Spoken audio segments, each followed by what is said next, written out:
December 29th, 1940, the White House, Washington, D.C. Now from the quiet diplomatic reception room, the President of the United States delivers the fireside chat on national defense which has been awaited with such interest by the nation and by the world. Radios in Iowa and in Hawaii, radios in Oregon and Wake Island, radios throughout the United States and its possessions, radios in the Western Hemisphere from Canada to the Argentine, are turned on tonight so that the peoples of North and South America can hear President Roosevelt as he crystallizes the defense program of the United States. The interest in the President's fireside chat is more than hemispheric.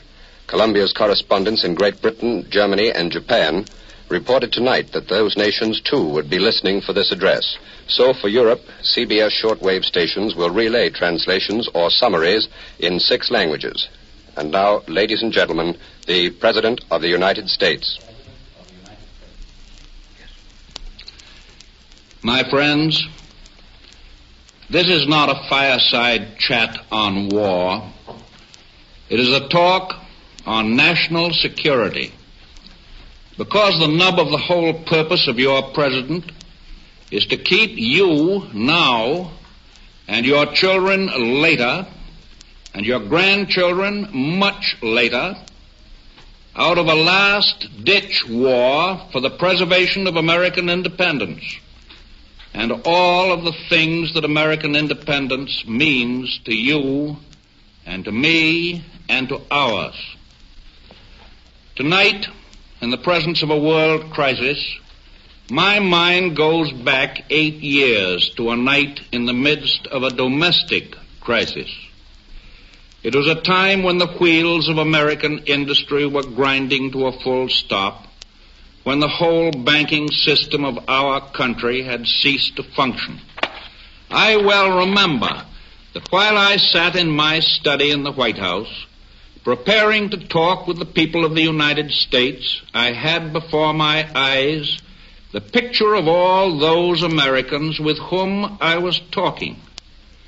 I saw the workmen in the mills, the mines, the factories, the girl behind the counter, the small shopkeeper, the farmer doing his spring plowing, the widows and the old men wondering about their life's savings.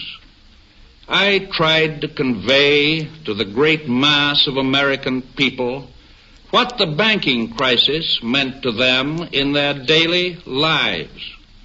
Tonight I want to do the same thing with the same people in this new crisis which faces America. We met the issue of 1933 with courage and realism. We face this new crisis, this new threat to the security of our nation, with the same courage and realism. Never before since Jamestown and Plymouth Rock has our American civilization been in such danger as now. For on September 27th, 1940, this year, by an agreement signed in Berlin, 3 powerful nations, 2 in Europe and 1 in Asia, joined themselves together in the threat that if the United States of America interfered with or blocked the expansion program of these 3 nations, a program aimed at world control, they would unite in ultimate action against the United States. The Nazi masters of Germany have made it clear that they intend not only to dominate all life and thought in their own country, but also to enslave the whole of Europe, and then to use the resources of Europe to dominate the rest of the world. It was only 3 weeks ago that their leader stated this: there are 2 worlds that stand opposed to each other. And then in defiant reply to his opponents, he said this: others are correct when they say, with this world we cannot ever reconcile ourselves. I can beat any other power in the world. So said the leader of the Nazis. In other words, the Axis not merely admits, but the Axis proclaims that there can be no ultimate peace between their philosophy of government, and our philosophy of government. In view of the nature of this undeniable threat, it can be asserted properly and categorically that the United States has no right or reason to encourage talk of peace until the day shall come when there is a clear intention on the part of the aggressor nations to abandon all thought of dominating or conquering the world. At this moment, the forces of the states that are leagued against all peoples who live in freedom are being held away from our shores.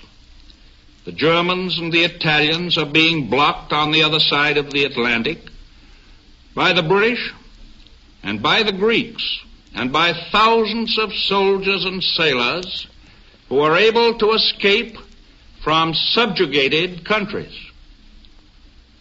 In Asia, the Japanese are being engaged by the Chinese nation in another great defense.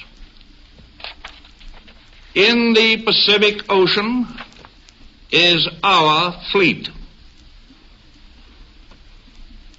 Some of our people like to believe that wars in Europe and in Asia are of no concern to us, but it is a matter of most vital concern to us that European and Asiatic war makers should not gain control of the oceans which lead to this hemisphere. 117 years ago, the Monroe Doctrine was conceived by our government as a measure of defense in the face of a threat against this hemisphere by an alliance in continental Europe. Thereafter, we stood guard in the Atlantic with the British as neighbors. There was no treaty. There was no unwritten agreement. And yet, there was the feeling proven correct by history that we as neighbors could settle any disputes in peaceful fashion.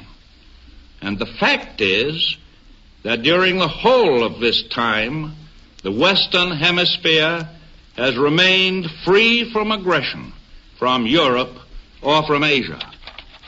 Does anyone seriously believe that we need to fear attack anywhere in the Americas, while a free Britain remains our most powerful naval neighbor in the Atlantic? And does anyone seriously believe, on the other hand, that we could rest easy if the Axis powers were our neighbors there?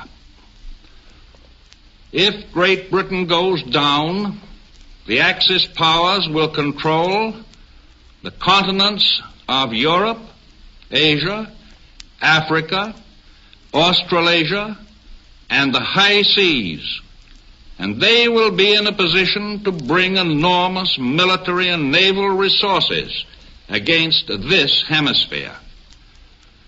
It is no exaggeration to say that all of us in all the Americas would be living at the point of a gun loaded with explosive bullets, economic as well as military.